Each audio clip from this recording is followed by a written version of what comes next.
صحابہ کرام علیہم رضوان فرماتے ہیں کہ حضرت سعد بن معاذ رضی اللہ تعالیٰ عنہ کا جنازہ تھا. اللہ کے پیارے محبوب صلی اللہ تعالیٰ علیہ وسلم نے جنازے کی امامت فرمائی، اور جنازے کی امامت کے بعد ابھی نہ قبر کے تیار ہونے میں کچھ ٹائم باقی تھا، تو حضور زمین پہ تشریف فرما ہوئے. لوگ قبر کی تیاری میں ہیں. بعض اوقات ہوتا ہے نا ابھی قبر نہیں تیار ہوئی، تو کہتے ہیں کہ لکڑی کے ساتھ حضور نے زمین کوریدنی شروع کر دی، اور دیر تک حضور نے چہرہ نور کو زمین کی طرف جھکائے رکھا، گویا زمین شرف دیدار حاصل کرتی رہی. دیر تک چہرہ نور جھکا رہا زمین کی جانب، حضور نے رخ نور کو پھیر لیا.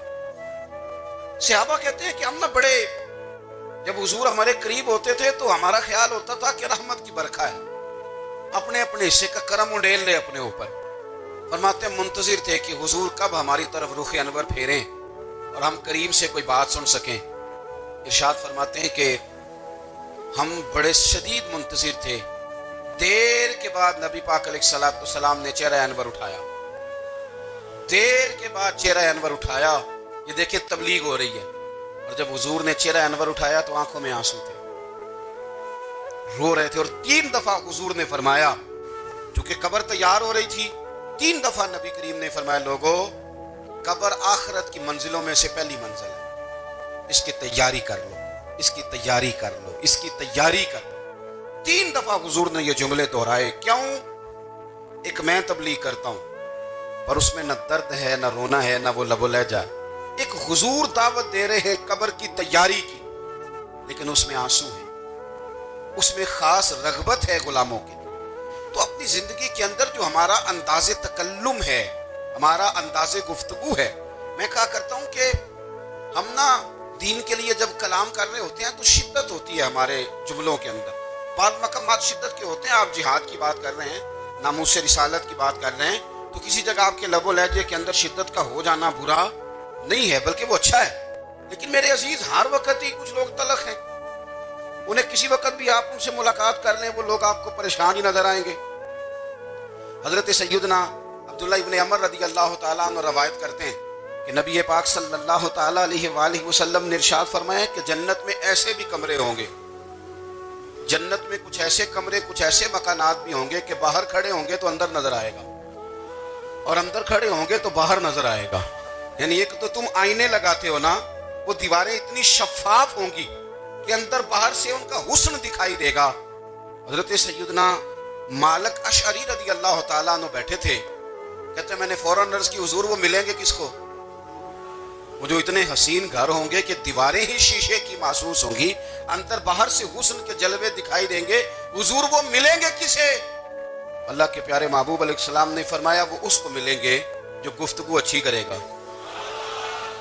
جو گفتگو اچھی کرے گا، لب و لہجہ اخلاق والا ہو، گفتگو اچھی کرے گا، لوگوں کو کھانا کھلائے گا، اور جب لوگ سو رہے ہوں گے تو وہ اٹھ کے اپنے رب کی عبادت کرے گا. اس شخص کو وہ مکانات ملیں گے جن کی دیواریں آئینے کی مانند ہوں گی، جن کا حسن تازہ ہوگا، جن کو اللہ تبارک و تعالیٰ نے اپنے فضل سے مزین کیا ہوگا، سنوارا ہوگا.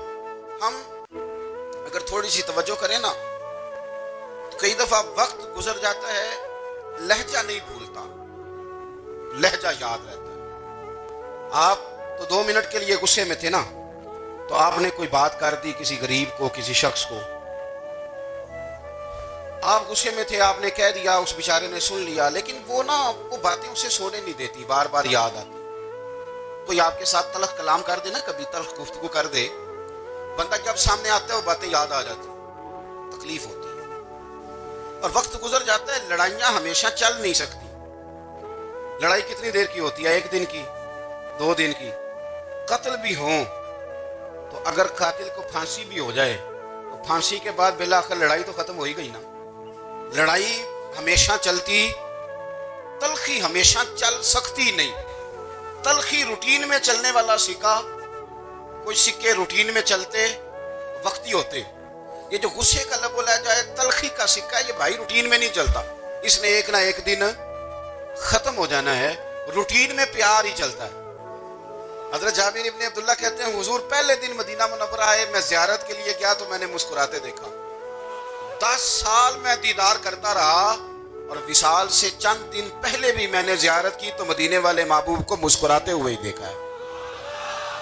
یہ جو آپ کا لب و لہجہ ہے نا، اخلاق والا، حسن والا، مسکرانے والا، یہ لب و لہجہ نا ذرا لمبا چلتا ہے، یہ روٹین ہے، یہ روز چلے گا۔ یہ سکہ وہ ہے جو رائج الوقت رہتا ہے، یہ کبھی بھی ختم ہونے والا یہ خزانہ ہے۔ تو یہ جو آپ کا تلخ لب و لہجہ ہے یہ روٹین نہیں۔ عارف رومی رحمۃ اللہ علیہ فرماتے ہیں کہ مثال دینے کے لیے بات سمجھاتے ہیں، فرماتے ہیں ایک شخص جنگل میں لکڑیاں کاٹنے جایا کرتا تھا تو شیر سے دوستی ہو گئی، یعنی ڈائریکٹ بادشاہ سے دوستی ہو گئی، اور بادشاہ بھی وہ جو جنگل کا بادشاہ ہے، جنگل کے بادشاہ سے دوستی ہو گئی۔ اب وہ لکڑہارا غریب آدمی تھا، لکڑیاں تو کاٹنی ہوتی تھی، تو وہ جنگل کا بادشاہ اعلان کر دیتا جانوروں کو کہ میرا دوست آیا، ایک تو کوئی تنگ نہ کرے، اور دوسرا یہ کہ سب لوگ مل کے اس کے ساتھ تعاون کریں۔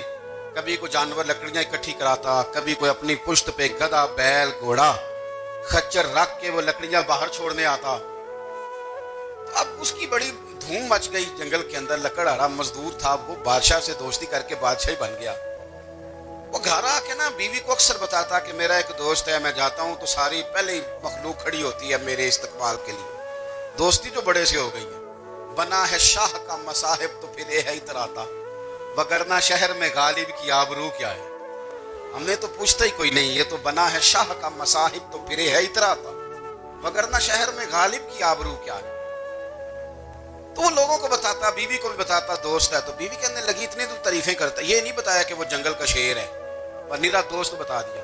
بیوی کہنے لگ گئی کہ تو اتنا جو اس کا ذکر کرتا ہے تو کسی دن بلا نا، بلا کسی دن تاکہ اس کی دعوت کریں۔ اب اس نے پھر نہ اس کو پردے میں رکھا، کیا کہتے ہیں آج کل، سرپرائز دینا ہے، مگر سرپرائز دینا ہے، پردے میں رکھا کہ وہ شیر ہے۔ تو وہ بلا لیا گھر، اب اس کے لیے کچا گوشت، ظاہر ہے شیر نے کچا گوشت دکھانا تھا۔ وہ کہنے لگی پکانا کس طرح کا ہے؟ وہ کہنے لگا جب وہ آئے گا پھر بتاؤں گا۔ اب وہ کچا گوشت 2-3 بکرے ذبح کر کے ڈال دیے، وہ آ گیا شیر۔ عارف رومی کہتے ہیں جب وہ آیا نا تو اس کی بیوی نے دیکھا، اس نے ایک سخت جملہ کہہ دیا، کہنے لگی اوہو میں سمجھی تھی پتہ نہیں کون ہے، اس طرح کے درندے تیرے یار ہیں، کتے بلے دوست بنائے ہوئے، یہ کیا بات ہوئی؟ خیر وہ شیر نے سن لیا، گوشت کھایا، وہ چلا گیا۔ اگلے دن لکڑہارا لکڑیاں کاٹنے گیا تو شیر نے ملاقات کرتے ہی لکڑہارے سے کہا کہ یہ نا کلاڑی اٹھا اور میری پشت پہ نا ایک زخم کر دے۔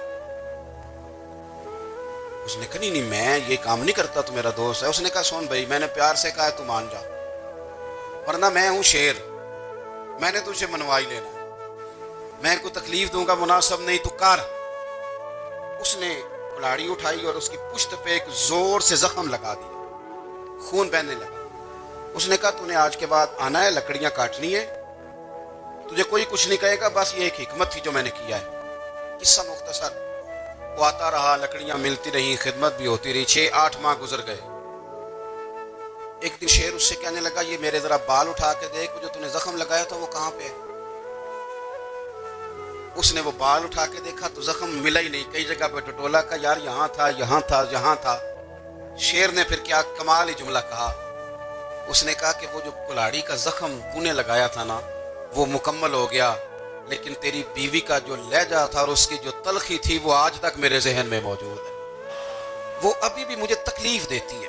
وہ بات سوچتا ہوں مجھے اس نے درندہ کہا، اس نے میرے بارے میں اتنے کچے اور کمزور اور سخت جملے کہے، تو وہ بات مجھے بھولتی، وہ آج بھی میرے ذہن میں اسی طرح گونجتی ہے۔ تلخ جملے جو اس نے کہے اور خوفناک جو انداز اس نے اختیار کیا، وہ بات مجھے کبھی بھی بھولتی۔ تو آپ کے لفظ لوگوں کو بھول جاتے ہیں پر لہجہ یاد رہتا ہے اگر ہم اپنے لہجے پر تھوڑی توجہ ہی کر لیں۔ کچھ لوگ کہتے ہیں جی میرا جی روٹین ہی یہ ہے بات کرنے کی، تو یہ یاد رکھنا کسی وقت ایسا بھی ہوتا ہے کہ شیر کو سوا شیر مل جاتا ہے، پھر ایسا نہ ہو کہ آپ کی تلخی کی جواب میں کوئی اس طرح کی تلخی ہو کہ پھر آپ اس کو کبھی بھلا نہ سکیں۔ ہمارے ہاں نا یہ دور تیزیاں دکھانے کا دور ہے، کچھ لوگ ضرورت سے زیادہ تیزی دکھانے کی کوشش کرتے ہیں، ان بیچاروں کا کبھی کبھی اتنا سخت نقصان ہوتا ہے کہ ان کو ان سے بھی کئی گنا تیز بندہ مل جاتا ہے، وہ کسی ایسی جگہ جا کے بیچارے الجھ جاتے ہیں جہاں سے واپسی کا راستہ نظر نہیں آتا۔ حضرت حانی رضی اللہ تعالیٰ عنہ اپنی قوم کے ایک وفد کے ساتھ نبی پاک صلی اللہ علیہ وسلم کی بارگاہ میں حاضر ہوئے. نبی پاک علیہ السلام نے ان کی ساری باتیں سنی. ان میں سے ایک شخص نے عرض کی یا رسول اللہ صلی اللہ علیہ وسلم میں نا زیادہ باتیں نہیں یاد رکھ سکتا. حضور میں شاید کمزور حافظے والا ہوں, زیادہ باتیں نہیں میں یاد رکھ سکتا. حضور مجھے کوئی ایک ایسی بات آپ ارشاد فرما دیں کہ میں عمل کروں تو پھر جنت میرا مقدر بن جائے. میں چاہتا ہوں کہ مجھے کچھ ایسا مل جائے کہ میں اسی پر عمل, وہ کہا تھا نا درویش نے کہ علم و بس کری ہو یار کیونکہ ایک کوئی حرف تینوں درکار, تو مجھے کوئی ایسی چیز مل جائے کہ وہ پھر جنت میرا مقدر بنے. تو حضور نے فرمایا 3 کام کرنا. ایک تو گفتگو جب بھی کرنا اچھی کرنا, تمہارا لب و لہجہ تمہاری گفتگو میں کبھی کوئی کمزوری نہ آئے, گفتگو اچھی کرنا, اچھی گفتگو. اور دوسرا حضور نے فرمایا سلام کو عام کرنا. اور تیسرا فرمایا لوگوں کو کھانا کھلانے میں رغبت پیدا کرنا. یہ کام کر پھر اللہ تبارک و تعالیٰ تیرے مقدر میں جنت کو شامل فرما دے گا. تو میرے عزیز آپ اس بات کو سمجھیں کہ ہمارے اخلاقی رویے, ہمارا کردار, ہمارا لب و لہجہ, ہم نہ ڈنڈے کے زور پر حکومت قائم کرنا چاہتے ہیں. آپ کو پتہ ہے بہت سارے ملکوں میں دین گیا اور پھر اللہ تعالیٰ معاف کرے بعض جگہ پہ دینی اقدار کو, دینی لوگوں کو زوال بھی آیا.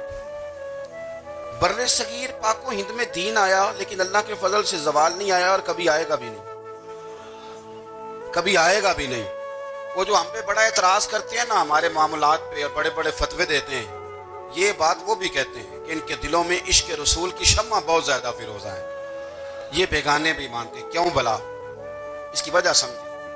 ہمیں جو دین پڑھایا وہ صوفیاء نے پڑھایا, اور صوفی جو دین پڑھاتا ہے نا اس کا لب و لہجہ میٹھا بڑا ہوتا ہے, اس کے لب و لہجے میں اخلاص بڑا ہوتا ہے, اس کے لب و لہجے میں للہیت بڑی ہوتی ہے, تلخی نہیں ہوتی.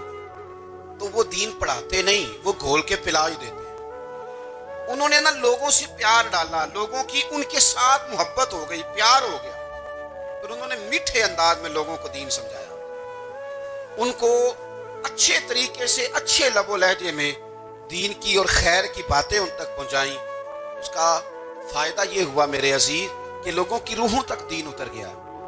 ہمارے وہ بچے جن کی عمریں ابھی بالکل چھوٹی ہوتی ہیں, 4 سال 5 سال کی, وہ بھی رسول پاک کا نام لیتے ہیں تو بڑے وجد کے عالم میں لیتے ہیں. کیوں؟ اس لیے کہ ہمارے بزرگوں نے ہمیں اچھے طریقے سے, اس لیے نبی پاک صلی اللہ تعالیٰ علیہ وسلم نے فرمایا کہ حسن اخلاق والا آدمی اپنے اخلاق کی بنیاد پر نفلی روزہ رکھنے والوں اور رات کو قیام کرنے والوں سے زیادہ فضیلت حاصل کر لیتا ہے. اس لیے کہ اس کا اخلاق, اس کا لب و لہجہ, اس کا انداز, اس کی گفتگو, وہ جو گفتگو اس کی ہوتی ہے وہ اتنی میٹھی ہوتی ہے کہ لوگوں کے دل نہیں ٹوٹتے, بلکہ بعض اوقات اس کی گفتگو کی وجہ سے جو غم زدہ آدمی ہوتا ہے اسے سکون مل جاتا ہے, اسے تسلی.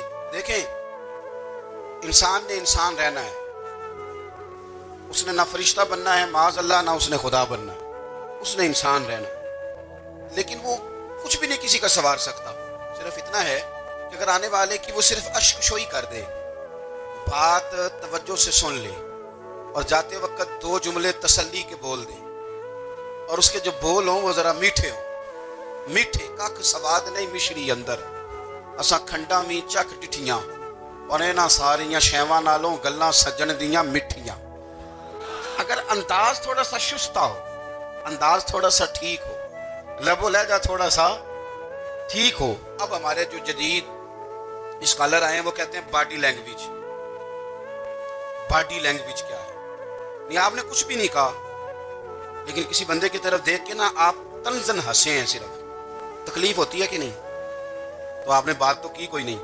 اس کا مطلب ہے لفظوں کا نہیں, لہجوں کا بھی اثر ہوتا ہے, لہجوں کا بھی اثر ہوتا ہے. جو لہجے ہوتے ہیں یہ بڑے دیر پا ہوتے ہیں, ان کے اندر بڑی مسکراہٹ ہوتی ہے, ان کے اندر بڑا پیار ہوتا ہے. اور آپ تر شروع ہو کے جب کوئی کام کرتے ہیں, سخت ہو کے کوئی کام کرتے ہیں, تو پھر اس کے اندر حسن نہیں رہتا, خوبصورتی نہیں رہتی.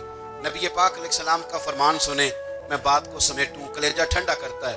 حضور نے فرمایا قیامت کے دن میرے زیادہ قریب وہ لوگ ہوں گے جن کے اخلاق زیادہ اچھے ہوں. ان کو نہ ذرا نیڑے جگہ ملے گی, قرب میں ذرا جگہ ملے گی, قرب میں. اساں جے ہاں گناہیاں دا جدوں آمال نامہ فرول ہوئے ذرے ذرے نے سامنے آ جانے جو جو منہ تھی بولیا بول ہوئے اساں کول حضور دے بیٹھ رہنے لکھ عمل ترکڑی تول ہوئے او دے کولوں کی رب نے حساب لینا جیڑا بیٹھا ہی محمد دے کول ہوئے۔ حضرت معاذ ابن جبل کا انتقال بھی کچھ 40 سال کی عمر سے پہلے ہو گیا تھا، لیکن ان پر حضور کا اعتماد اتنا تھا کہ حضور نے اپنی حیات ظاہرہ میں گورنر بنایا ہی نہیں سو۔ چمکدار دان حدیثیں بیان کر رہے ہیں۔ حضرت ابو ادریس خولانی رضی اللہ تعالیٰ عنہ کہتے ہیں رش بڑا تھا، میرے دل میں خواہش ہوئی کہ آج تو لوگ زیادہ ہیں، کل آؤں گا ملاقات کروں گا۔ کہتے ہیں اگلے دن میں اپنی طرف سے سب سے پہلے گیا، پر حضرت معاذ ابن جبل تو مجھ سے پہلے مسجد میں موجود اور وہ نفل پڑھ رہے تھے، اللہ اللہ کر رہے تھے۔ تو میں نے ان کے ساتھ سلام لی، فرمانے لگے کیسے آئے ہو؟ تو میں نے کہا حضور کل آپ کو دیکھا ہے، آپ کی باتیں سنی ہیں، تو گویا آپ کا تو چہرہ ساری رات میری آنکھوں کے سامنے رہا، میں تو سویرے زیارت کی غرض سے حاضر ہوا ہوں، اللہ کی رضا کے لیے مجھے آپ اچھے لگے، اللہ کی رضا کے لیے۔ کوئی بندہ ایسا بھی تو ہو نا، کوئی غریب، کوئی مسکین، کوئی عالم، کوئی صوفی، کوئی درویش، کوئی ذاتی تعلق نہ ہو، تعلق کیا ہو؟ اللہ کی رضا۔ آپ مجھے اچھے لگے۔ حضرت سیدنا معاذ ابن جبل فرمانے لگے واقعی ایسا ہی ہے؟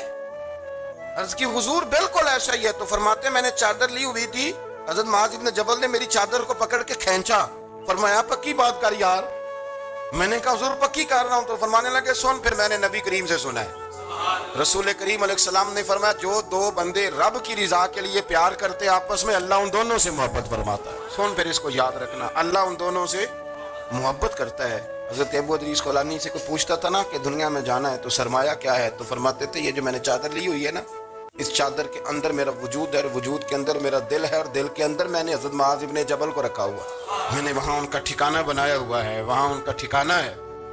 یہ دور ہی نکتہ چی ہے، کہیں چھپ کے بیٹھ جا، اور جس دل میں تو مکی ہے وہیں چھپ کے بیٹھ جا۔ اقبال کہتے ہیں جس دل میں تو مکی ہے وہیں چھپ کے بیٹھ جا۔ دوستو رسول اللہ صلی اللہ علیہ وسلم کے غلاموں نے مالک کی رضا کے لیے لوگوں سے پیار، فروغ محبت میں ہے منکر جد دل دے اندر،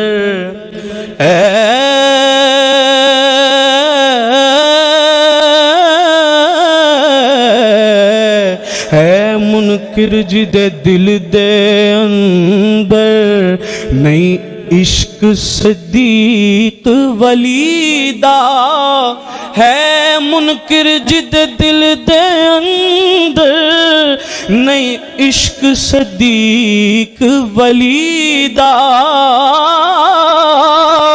او بھی پیار ایمان تو خالی، جڑا دشمن عمر جریدہ، جنت کدے نہ جاسی جسنو، نہیں پیار عثمان غنی دا، آزم او بھی وڈا کافر، جڑا نہیں حبدار علی دا، آزم او بھی وڈا کافر، جڑا نہیں حبدار علی دا۔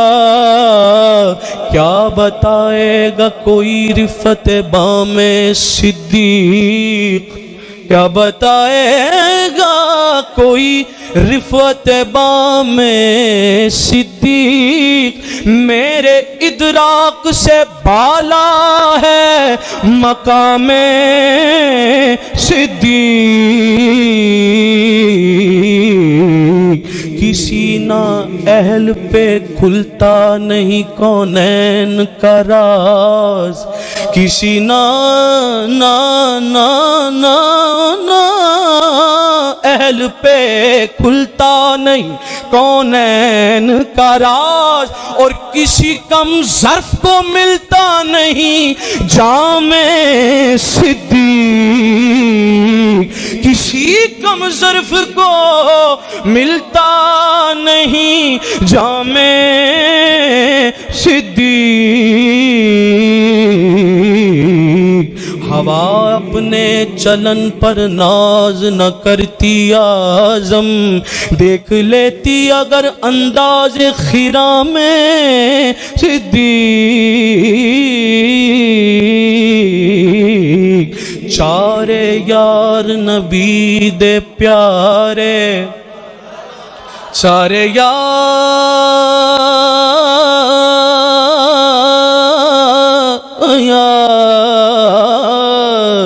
نبی دے پیارے، کوئی دسے نہ چاراں ورگا، کسے دھرتی نہ پیدا کیتا، کوئی اینا یاراں ورگا، نہ کوئی ہویا نہ کوئی ہو سی، اینا جان نثاراں ورگا، اعظم شان صدیق کی پوچھنے، ایکو یار ہزاراں ورگا، اعظم شان صدیق کی پوچھنے، ایکو یار ہزاراں ورگا۔